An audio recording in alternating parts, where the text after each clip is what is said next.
Good evening sa inyong lahat mga Starkada natin dyan, mga katingay. Guys, kung hindi mo pa po nagagawang mag-subscribe, andyan po ang subscribe button at huwag mo na rin kalimutang i-hit yung bell icon para lagi kang mabigyan ng update pag may bago akong video na i-upload. Gaya po nitong papakita ko sa inyo na napakasarap na palaman. Ayan. Guys, huwag nyo rin kalimutang i-follow ang aking FB page na M1 BBM Solid. Siyempre ang aking Facebook account na Danilo S. De Vera. Ayan. And for today's video guys, ayan, isa na naman pong pagpapakilala na ipapakita ko po sa inyo na kung bakit itong palaman na to ay aking binabalik-balikan na orderin. Dahil sarap talaga siya guys. Pag pinalaman pag nilagay mo na dyan at pinalaman mo na sa tinapay, no, ay talagang mapapayami ka sa sarap nito. Paano masabi? Bago natin pag-usapan yan, maikling intro muna tayo guys.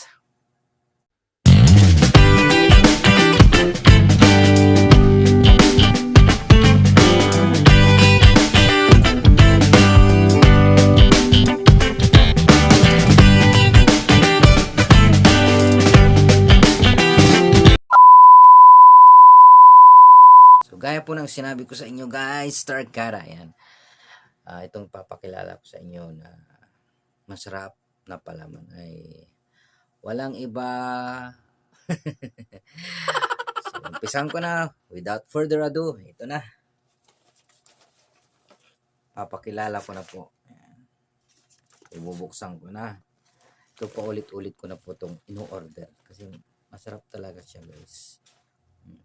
Mapa-tasty, pandesal, kahit anong brand ng tinapay, talagang swak na swak, bagay na bagay dito. Ito na guys, yan, ang peanut butter. Ang peanut butter ni Lens. Yan. So, papakilala ko sa inyo si Lens peanut butter. Ayan. So, saang lugar ito? Si Lens peanut butter, syempre sa Santo Cristo, San Antonio, Nueva Ecija. So, ang layo pa guys, di ba? Nueva Ecija pa to nanggaling. In-order ko ito sa, syempre kay ating pinakamamahal na Ma'am Esmeralda. Yan. So, papakilala ko sa inyo ang bago kong ginagamit na palaman. Talagang malinamnam. Pag ginamit mo na sa tinapay, sa tasty, ay talagang busog ka dito. Totoo yan. At paulit-ulit mong papalamanan ang iyong tinapay dahil napakasarap talaga ang Lens peanut butter.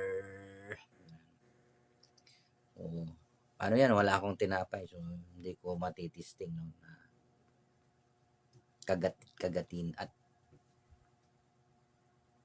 lasap-lasipin ang linamnam ng peanut butter to. So pwedeng yun na rin tong gamitin no pag magluluto po kayo ng caldereta. Ayan, sarap po tong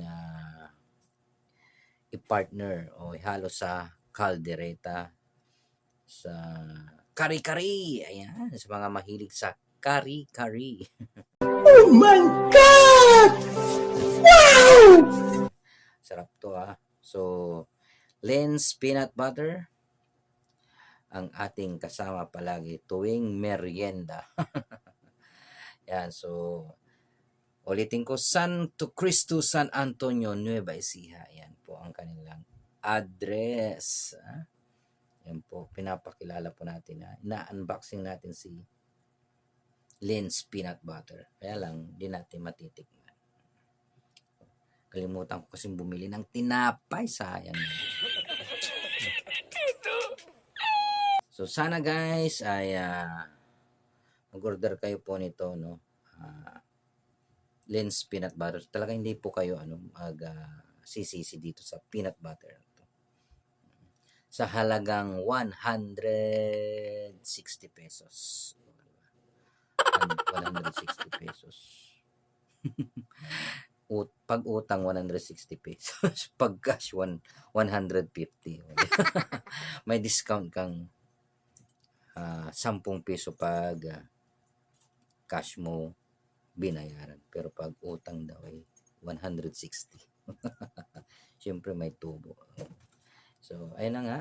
So, yung kakalimutan, Lin's Peanut Butter. Masarap at malinamnam pag pinalaman sa tinapay.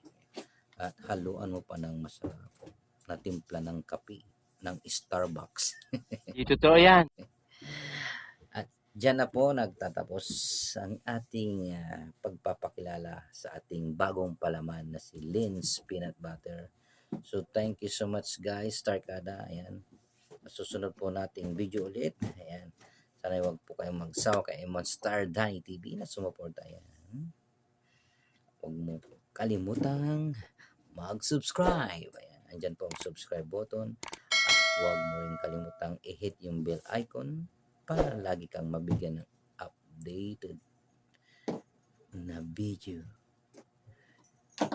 ni YouTube. Always remember, keep on smiling and keep on shining. God bless all. Bye-bye.